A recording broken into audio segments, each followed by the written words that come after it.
The following is a Comfortably Zoned Radio Network production. Yo, Philly, how yous doing? Welcome to Philadelphia Baseball, past, present, and personal. I'm Bill Kashatus, your host on the Comfortably Zoned Radio Network. This week, I'm pleased to have as my guest Dick Ruthven, who pitched for the 1980 World Champion Phillies and the Chicago Cubs, who won the National League's Eastern Division in 1984. During his 14-year Major League career, Ruthven posted a record of 123 wins, an ERA of 4.14, and 1,145 career strikeouts. After he retired from baseball in 1986, Dick founded his own construction business, which received numerous awards for quality and customer satisfaction in home building. Today, he is the owner and CEO of Access Management Group in Atlanta, where he lives with his wife and 3 sons. Welcome to the podcast, Dick. Well, thank you for having me. Dick, you were the Phillies' first pick in the secondary phase of the 1973 January MLB draft, but you'd already been drafted earlier by the Baltimore Orioles, I believe in the 20th round in 1969, and later you were a first-round pick of the Minnesota Twins in 1972. But instead you chose to attend Cal State Fresno, where you were named to the college baseball All-America team. Now, most amateurs would choose the pros over college if they were selected in the first round. Why did you choose college? Well, I wasn't a first-round pick coming out of high school. I was a 5'9" shortstop, weighed about 140 pounds. And I'd never even considered playing professional baseball. I was just playing baseball in high school and in the summers for fun. But it was a way to help pay for college, so that's what I was going to use it for, and that's what I told them. I told Baltimore that when they drafted me. Mm-hmm. You went straight to the major leagues after being drafted. You were immediately inserted into the starting rotation on a team that was desperate for talent.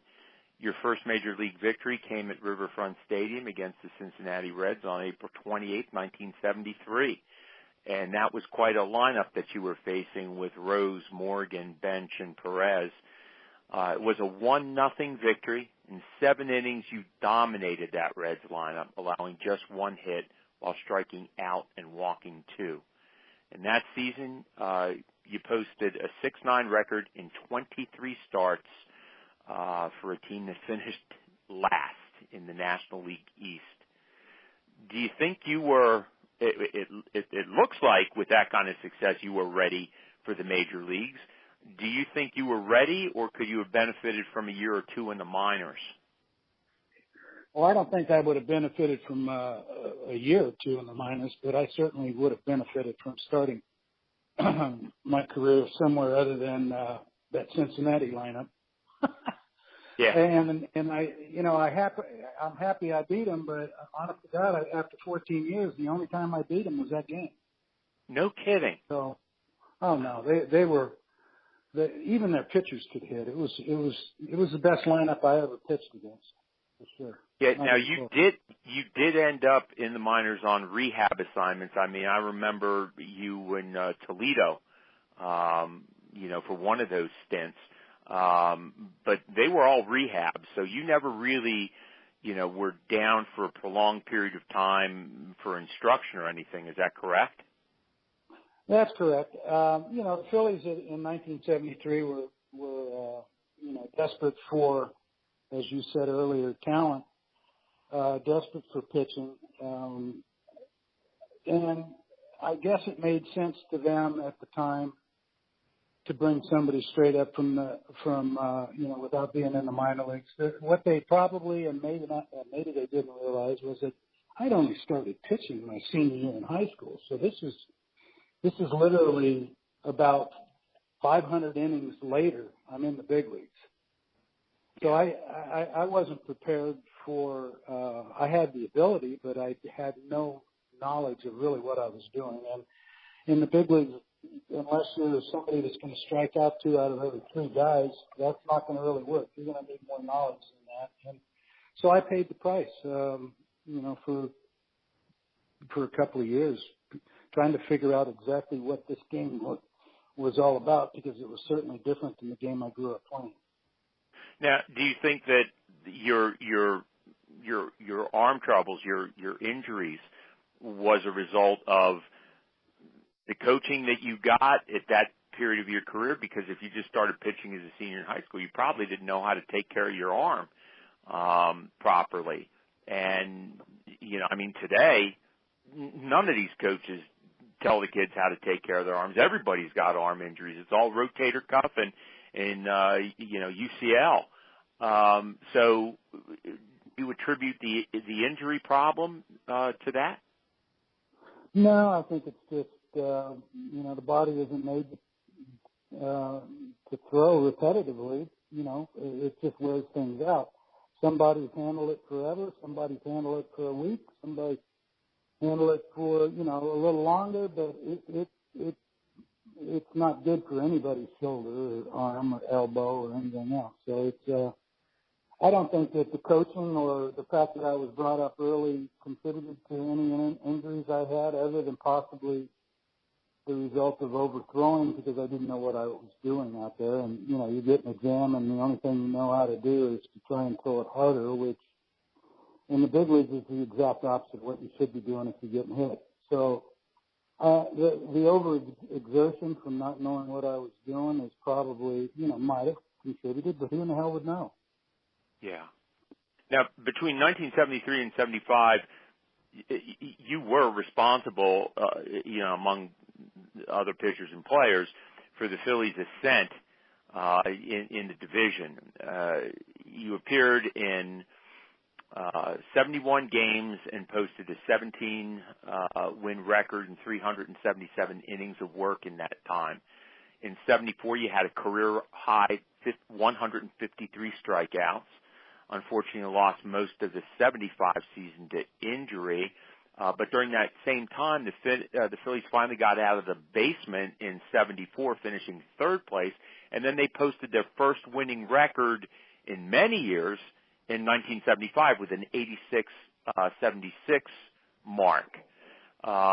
You were also pitching in a very, very exceptional rotation, the ace of which was Steve Carlton, and the 1972 Cy Young Award winner. Now, Carlton, I don't know if it was later in his career or maybe it was from the start, but he did get the rep for mentoring younger players. And I think you told me years ago that you once asked him, how do you throw that slider? And he wasn't all that helpful with it, but did you learn much from watching Carlton pitch, or did he assume that role as mentor with you? No. And there is absolutely nothing that I could take from what Lefty did every time out to what I was going to have to do from the opposite side on the mound. It's just not something that applies. I mean, the mental part of the game is applicable because it applies to everybody that plays it. You're trying to be consistent in your thoughts and your performance. But as far as the mechanics of pitching and pitch selection and all that, there's only one person on the planet that I've ever seen do it the way Lefty did it, and that was Lefty. And, wow. That says a ton about Lefty because he's an absolute freak of nature and one of the most overpowering, probably the most overpowering pitcher I've ever seen or had the pleasure to play with and against. But there isn't much when you've got an overpowering fastball and slider and you're left-handed, and then you want that to translate to not overpowering right-handed. It doesn't work. Mm-hmm. In December 75, the Phillies traded you. First, they sent you to, I guess it was Chicago White Sox with Alan Bannister and Roy Thomas, a pitcher, for Jim Cott. And I think Mike Buskey was part of that trade, too. And then a few days later, the White Sox turned around, traded you to the Atlanta Braves for outfielder Ken Henderson and pitcher Dan Osborne. With Henderson and Osborne for outfielder Ralph Garr and infielder Larvell Blanks. And you made a solid comeback from injury in 76, posting 14 wins for Atlanta, who was a last-place team. And you were also named to your first National League All-Star team. Why did the Phillies trade you? Well, I don't believe the Phillies felt like after that stint in Toledo trying to get my arm back from postseason surgery, they brought me back up, and I had, I don't know what it was, 6 or 7 starts or whatever, and I didn't have great stuff. My arm didn't come back until the year after this. So I think that they traded me because they didn't think I was going to come back. And I don't necessarily blame them for doing that. I mean, you'd have to be able to tell the future to not make certain mistakes like that with personnel. You don't know who's going to come back, who's going to finally figure it out, and who's totally broken forever. That's hard to know. And so they did what they thought was right, and I was able to go down to Atlanta and actually learn how to pitch. And also had my arm was healthy again, so I was able to use what God gave me. Who was the pitching coach down there in Atlanta when you were there? Oh gosh, no, I don't think I remember. I certainly don't remember right at the moment who was the pitching coach in 76 in Atlanta. But Johnny Sane was my pitching coach in 77 and 78, yeah. which was a great experience for me. And you know, the thing is that so much of what you learn, it doesn't just come from coaches. I had Andy Messersmith as a teammate down in Atlanta, who was a right-handed pitcher that wasn't overpowering. And some of the things, I mean, he was overpowering because he knew exactly what he was doing, but it wasn't somebody that just threw the ball by people. He got everybody out by being one of the best pitchers I've ever seen in my life. And I still feel that way. And I also feel like he was the turning point in me figuring out exactly what I was supposed to be doing with my God-given ability. And it all kind of came together in Atlanta in 76. Of course, then I decided to destroy my leg in 77. So, I mean, blah, blah. You know, staying healthy is part of the trick to this whole thing. The thing is, there's so many, especially at the high school level, and you know this because you got 3 sons, and I last time I talked to you, one of them was pitching. But what I try to tell my pitchers all the time is, look, you know, you're going to have a freak of nature that can throw 9 miles an hour in high school, you know, in their senior year. They're going to come along, but most of us don't pitch that way. We pitch to contact. And all my kids, they want to strike out the side. And it's like, guys, you know, what are you doing? First of all, throw with your legs so you're not throwing with your arms. Number 2, pitch to contact. It's going to take you at least 3 pitches to get a strikeout. You can get a ground ball, fly ball out on 1 pitch. Think about it, you know? And that's what I respected about your career. You know, you weren't the great strikeout king, but when you came back, you pitched very, very intelligently. And you just don't see that today. You just don't see it. We're rebuilding here. They don't allow it to happen anymore. They're changing pitchers before that. You know, it's disappointing to me as someone that played earlier in the history of baseball, but you know, the 3rd and 4th time around the lineup as a starting pitcher are some of the most creative and the most fun you can have as a starting pitcher. Yeah. You guys seldom get those opportunities anymore, and I understand that this is being run by big data and analytics and everything else, and I'm a massive believer in statistics. So I don't think this is ever going back to the way it used to, but it was a lot more fun to participate in and to watch, in my opinion, and than it is today. The games are so long, and it's not a quick, you know, it's not a action-packed sport to sit and watch for 9 innings anyway. When you add all the pitching changes and all the discussions and all the warming up and walking in from the bullpen and all the things that people are fussing about now, it just makes it so slow that it's not as much fun to watch. No, well put.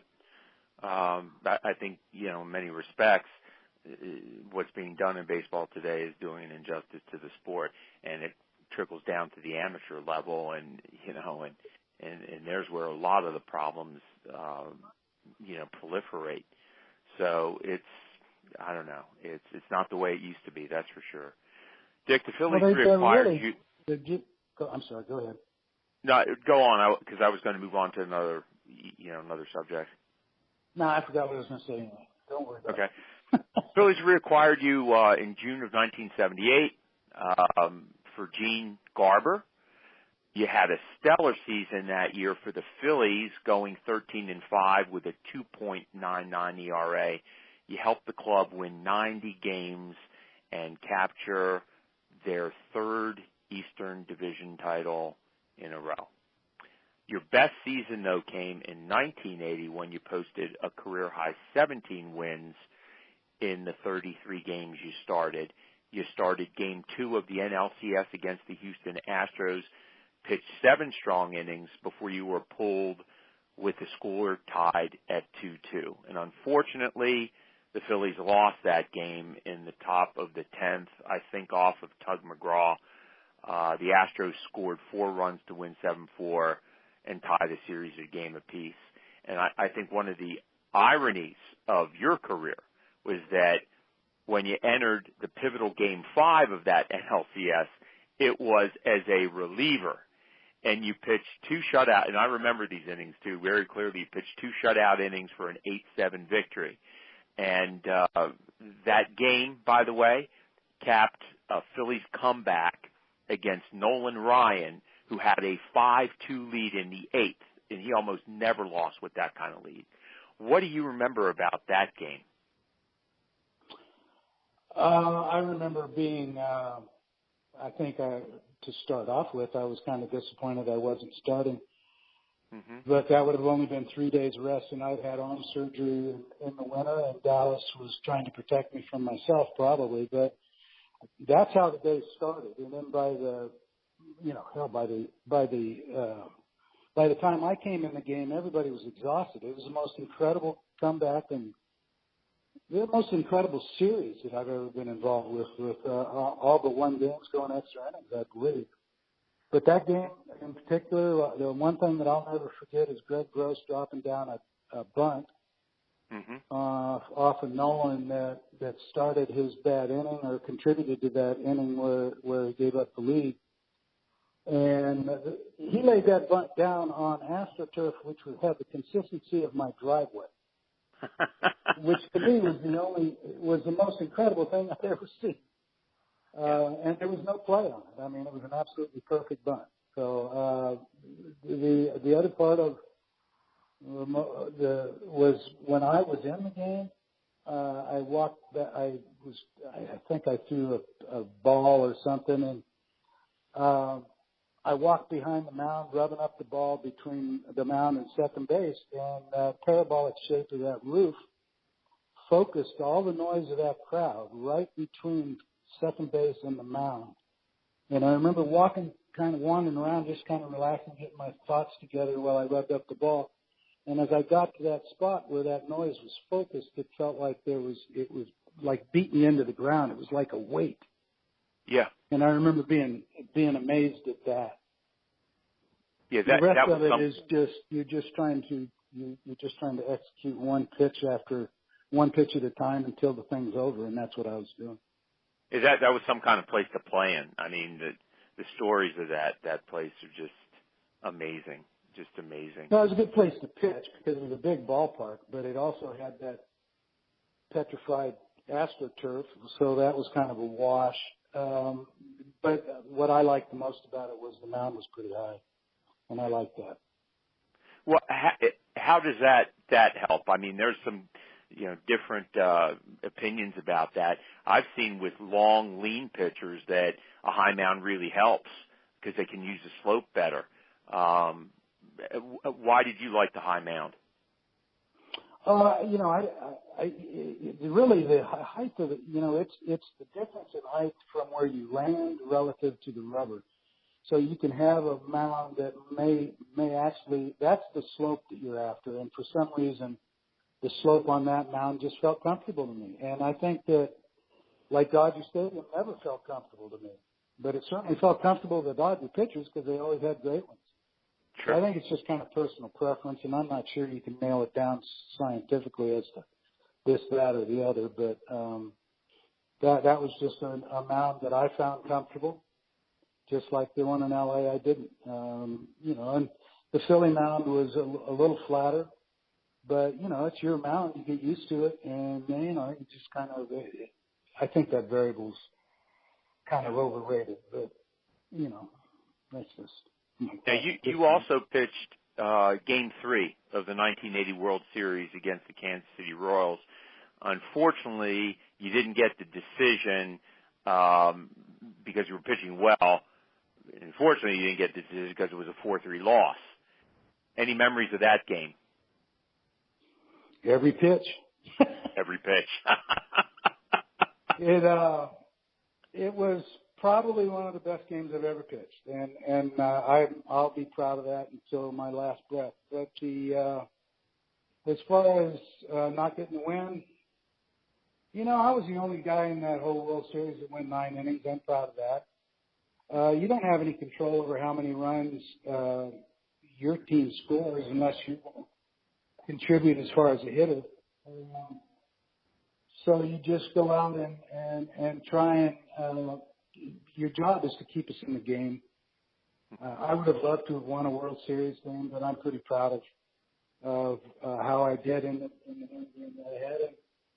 And, I was scheduled because of the way the thing worked out to pitch Game 7 if we hadn't won Game 6. So, there wasn't a lot of time to enjoy it during that 7-game series.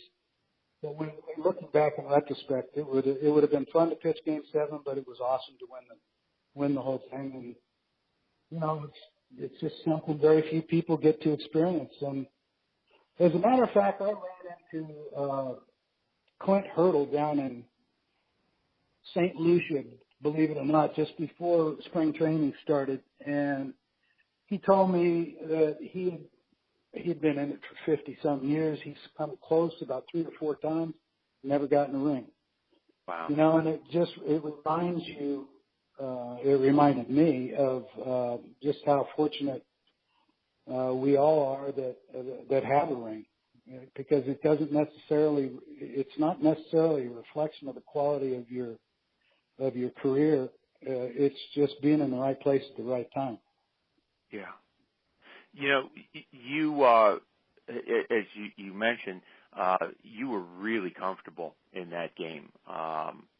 And there's some pitchers that go out and say, they weren't feeling great, when they were warming up and they go and pitch a no-hitter. There are some guys that just know, they're going to go out and they're going to pitch a gem. At what point did you know that you were in the groove in that game? When the game was over. Really? All you're doing, you're executing one pitch at a time, and something like that, there's no room for mistakes because there's going to be a quick hook. You get a bunch of people on. The chances are they're going to bring somebody else in. So there's never a comfortable feeling like I know I'm going to pitch the shut out of it. I know I'm going to get the win or anything else. You're just trying to make one quality pitch after another. At the end of the game, you look back and think, I felt pretty good, but you don't have that luxury while it's going on. Wow. Pete Rose has often been credited with making the difference for that 1980 team. Clearly, the team already possessed the talent to win a world championship. That 80 team had power hitting with Schmidt and Luzinski, starting pitching with Carlton, yourself, Christensen, speed with Lonnie Smith, Bake McBride, defense with Trio, Maddox. What exactly did Rose bring to the table? Well, especially if you're a pitcher. Number one, I didn't have to face him anymore. He hit about 750 off me and led off 4 games with home runs. Wow. And we competed so I mean, he would yell crap at me, and I would yell crap at him. I mean, this went on for years. In fact, when he was signed with the Phillies, I'm going, this could be interesting the first day, you know. And turned out we thoroughly enjoyed being teammates, and I think it was just the overall positive impact that his attitude and his competitiveness has on his teammates. It rubs off. It's, you know, there's this innate confidence about Pete that rubs off. So I just think that it was there was nothing negative about what he brought to the situation, which ends up with positive results. I think the real key to that team was Dallas. Well, that's what I was going to get to. Now, I meant to ask you this question years ago, and for whatever reason I forgot. And you pitched for Dallas in two capacities. You pitched for him when he was manager of the Phillies in 1980, and you pitched for him when he was general manager of the Cubs after you left Philadelphia. Now, you talked to some of the pitchers on that Philly staff. They hated Dallas, absolutely hated him. And some of the guys that hated him the most loved him 5 years later when they went to Chicago. So, tell me about Dallas Green and his negative motivation, because it seems to be the polar opposite of Pete Rose. No, I don't think Dallas was a negative motivator. I think he wasn't going to take any crap from superstars that were making a lot of money to be good and possibly weren't at the time. So he didn't hold back on those guys. But yeah, I don't think that was as important as the press made it out to be. But I think that there was a massive difference between how Dallas handled the stars or the guys on the team versus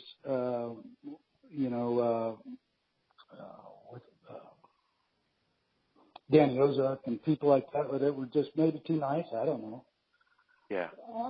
It's hard to pinpoint. I mean, that stuff's up to the media, you know. I mean, Dallas is a positive. He wasn't going to take any crap kind of guy who drafted me out of college. He was always somebody that believed in me, and looking back on it, he was the most important executive of my career, and I owe him an awful lot. My family owes him an awful lot. Yeah. You would go on to pitch two more full seasons in Philadelphia. You won 12-7 in the 81 strike shortened season, and you made your second All-Star team. In 82, you posted 11 more victories and 31 starts. You pitched over 200 innings for the fifth time. Not bad for a guy who had struggled with arm injuries. But you were denied another trip to the World Series in 83 because the Phils traded you on May 22nd to the Chicago Cubs in exchange for reliever Willie Hernandez. In Chicago, you would go on to post a 12-9 record. So, again, great stats. Dallas Green was the Cubs general manager by that time, and there were several former Philly stars there, including Ryne Sandberg, Larry Bowa, Dickie Knowles, Warren Brewster, Bob Dernier, Keith Moreland, all these guys. It was like a Phillies West team. What was it like to play in Chicago? Those guys must have made it feel somewhat like home. But, we often hear how negative Phillies fans are and how the Chicago Cubs fans are family-oriented. The press is fairly supportive compared to Philadelphia's press. What was your experience in Chicago compared to Philly? Chicago was a great experience. Again, unfortunately, I was only healthy for 1 year, but it was a great environment. Some of the best fans in baseball that at that time were supporting with huge crowds another team that was going nowhere. And, it didn't matter if you were finishing first or last, that stadium had fans in it. And I was just amazed at that. I think they're the most loyal fans, not the most, but at least one of the most loyal fans of any team that I played for sure. And, I've lived in Atlanta since I retired, and when the Cubs play in Atlanta, there's more Cub fans than Braves fans. And kind of tells you something about the Cub fans. Oh, absolutely. And people will tell you that all over the country. Wow. Well, it seems to me that just about everywhere you went, you started or you ended up with last place clubs, but your pitching always made those clubs better. And I think that's really a testament to your career. So thank you for that. Thank you for your career, because I really enjoyed following you. And thanks for being with us today, Dick. Well, I appreciate the invite, and I will always have a special spot in my head for Philadelphia and the Philadelphia fans, because it's something that, like when the Eagles won the Super Bowl, I'm going, Philly fans deserve that. I think they're them and the Cubs, they're two of the best fan bases there are. And I know that Philly can be hypercritical when it comes to their athletes, but I'm a big boy, and I always felt like that when I did good, they told me. When I did bad, they told me. And what's wrong with that? And that's why we appreciated you as an athlete. So thanks again, Dick, and thank you, Philly fans, for tuning in. See you next week for another podcast of Philadelphia baseball, past, present, and personal. This is Bill Kashatus, rounding third and heading home on the Comfortably Zoned Radio Network.